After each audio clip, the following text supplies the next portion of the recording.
Olá! Hoje abordaremos alguns dentre muitos males da escola moderna. Se você veio até aqui pelo algoritmo do YouTube ou por indicação e esse tema te interessa, te aconselho a parar o vídeo agora e assistir os três que antecedem a esse.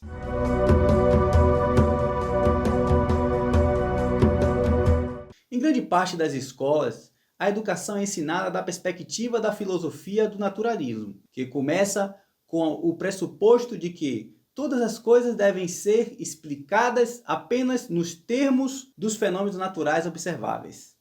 Essa filosofia deveria ser chamada antissobrenatural, pois tem sido formulada exatamente para excluir o sobrenatural e o Deus da Bíblia antes de qualquer coisa. Isso é ignorância estudada. Iniciaremos hoje o nosso primeiro ponto, falando sobre mais da escola, dizendo que a escola cria vínculos que pode facilmente se sobrepor aos vínculos de autoridade e afeição. Por exemplo, o vínculo entre o professor e o aluno pode enfraquecer o vínculo entre os pais e a criança. O vínculo entre a escola e o aluno pode enfraquecer o vínculo entre a família e a criança. O vínculo dos alunos entre si pode enfraquecer o vínculo entre os irmãos. O vínculo entre os pais e a escola pode enfraquecer o vínculo entre o pai e a mãe. A socialização do grupo quebra as relações familiares, separa os filhos dos irmãos e dos pais por causa dos compromissos de tempo, interesses e vínculos emocionais. Sem dúvida, e em certa medida, a criança ainda ama o pai e a mãe, mas o coração, as afeições, as atenções e a própria vida da criança ficam atados aos colegas. Os pais perdem o coração dos filhos. Há um potencial enorme para a alienação das linhas apropriadas de afeições e para a geração de linhas inapropriadas de afeições. De acordo com Deus, a autoridade dos pais consiste no fundamento da instrução. O respeito à autoridade dos pais fica salopado, diluído e destruído quando na mente da criança outras autoridades são exaltadas acima deles. As crianças entendem quem exerce autoridade sobre elas? A confiança fica abalada quando se confunde a autoridade. Outra coisa é que a escola, como conhecemos, é uma estratégia de instrução em massa. Eu vi num quadrinho uma vez que mostrava o primeiro dia de aula, uma charge, a enturmação, que dizia assim: muito bem, turma, eu vou fazer a chamada. Se sobrar tempo, eu dou aula. A ideia é otimizar a produção e reduzir custos. Apenas um funcionário para um bando de alunos. Funciona bem para produzir clipes de papel ou automóveis, mas seres humanos não são clipes de papel nem automóveis.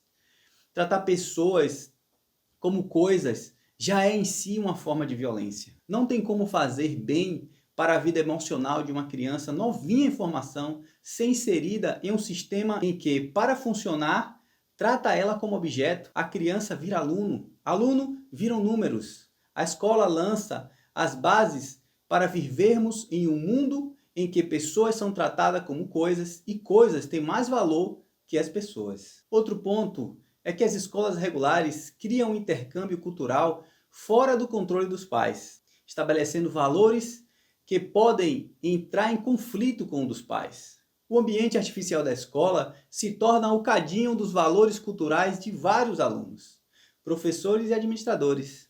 No ambiente adulto da igreja, pode ser um desafio bem-vindo e apropriado, mas no ambiente infantil da escola, isso pode minar a autoridade dos pais e da família.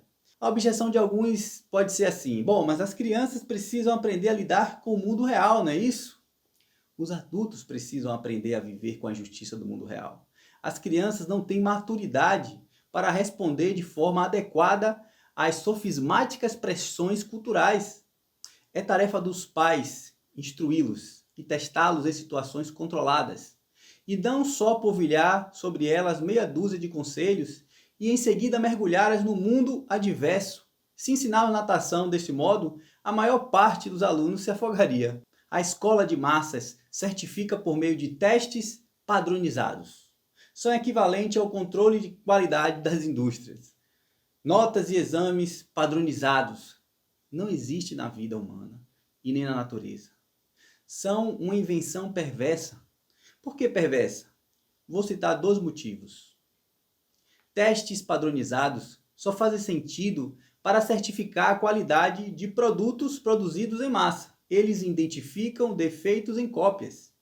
No sistema escolar, a nota acaba ficando associada ao valor da pessoa. Quem tira nota baixa é reprovado, recebe punições, rótulos, chama os pais para conversar, a criança se sente mal consigo mesma, com vergonha, é recriminada em casa e na sala de aula. Não tem futuro, todo mundo acredita e vira uma profecia autorrealizadora.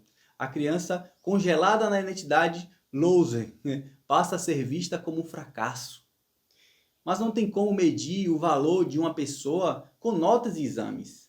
É também na escola de massas que toma fôlego a ideia bizarra de meritocracia, que desconsidera retumbantemente as singularidades e as condições particulares de cada pessoa. A escola também silencia os impulsos naturais e saudáveis. Como criamos uma sociedade hipócrita? Silenciando os impulsos naturais e saudáveis de todo ser humano, botando-os sentado em silêncio durante longas horas, até que se acostumem a aceitar as palavras de uma autoridade externa. A quem não se enquadra, palmatória. Isso na moda antiga, né? Agora mudou. Quando a criança não se comporta do jeito que a escola espera, com frequência como protesto saudável a um sistema hostil, refratário às suas necessidades humanas, ela precisa ser silenciada. É intolerável que aponte as contradições do sistema. Mas a palmatória é muito violenta. Então, vamos receitar a Ritalina. A Ritalina é muito mais sofisticada e brutal que a palmatória. Funciona como uma mordaça química, da qual a criança não tem como fugir. Uma traição covarde, a confiança que as crianças depositam nos adultos. A medicação atua de dentro para fora, silenciosa e potente. Abafa os protestos e força a criança quimicamente a se enquadrar. Medicar as crianças que não se encaixa atende perfeitamente aos anseios dos professores e médicos, mas sobretudo a poderosa indústria farmacêutica. Ou seja, não foram os pais, os professores ou a sociedade que falharam. Por meio de um sistema obtuso e violento, a criança é que tem algum defeito biológico que leva a se comportar desse jeito. Isso se chama culpabilização da vítima. E eu finalizo, não que não falte mais pontos, mas sim tem muitos, mas dizendo que a escola foca apenas em desenvolvimento intelectual, conteúdo e memorização. O resto não dá para medir por meio de provas e exames. Então, deixa para lá. A gente faz de conta que não existe. A consequência, nos tornamos seres puramente mentais, cabeça grande e coração atrofiado. Nosso intelecto não funciona bem, mas somos extremamente desajeitados para lidar com afetos, emoções e relacionamentos, por exemplo. Somos desajeitados para viver uma vida com sentido e significado. Sofremos de baixa autoestima, carência, solidão, excesso de autocrítica, insegurança, angústias, ansiedade, inibições, oscilações de humor, pânico, fobias e depressões. Tornamos-nos dependentes de remédio, de sexo, de comida, de elogios, das mídias sociais ou do consumo vazio. Como diz Daniel Goleman no livro Inteligência Emocional, a escola não forma para a vida. A escola só prepara o ser humano para a escola. Em outras palavras, a gente estuda um monte de coisas que no final serão úteis para só fazer a prova.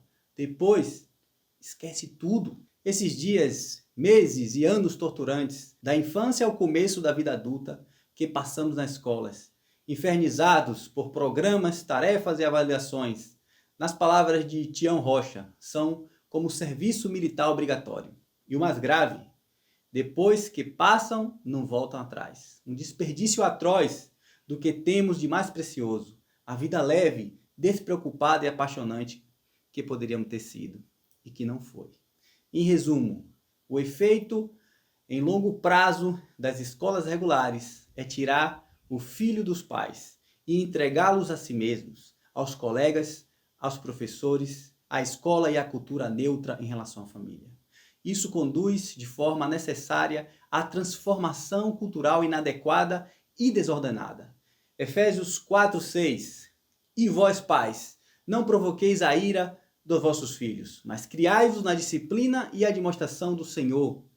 Pais, Colossenses 3:21, não irriteis vossos filhos, para que eles não fiquem desanimados. Os vocábulos gregos para provocar, parorizete, e irritar, erorizete, expressam a ideia de empurrar a criança muito longe, para além de sua capacidade, a ponto da ira justificável e do desespero. Colocar um filho na escola é empurrá-lo para bem longe de sua capacidade. Ele não tem maturidade, intelecto e emocional para isso. Então, não se assuste se de repente surgir no seu lar um filho depressivo, irado e revoltado. Isso será consequência da escola. Bom, pessoal, ficamos por aqui. Nos vemos nos próximos vídeos. Não esqueçam de ativar o sino de notificação e fique atento aos próximos vídeos. Forte abraço!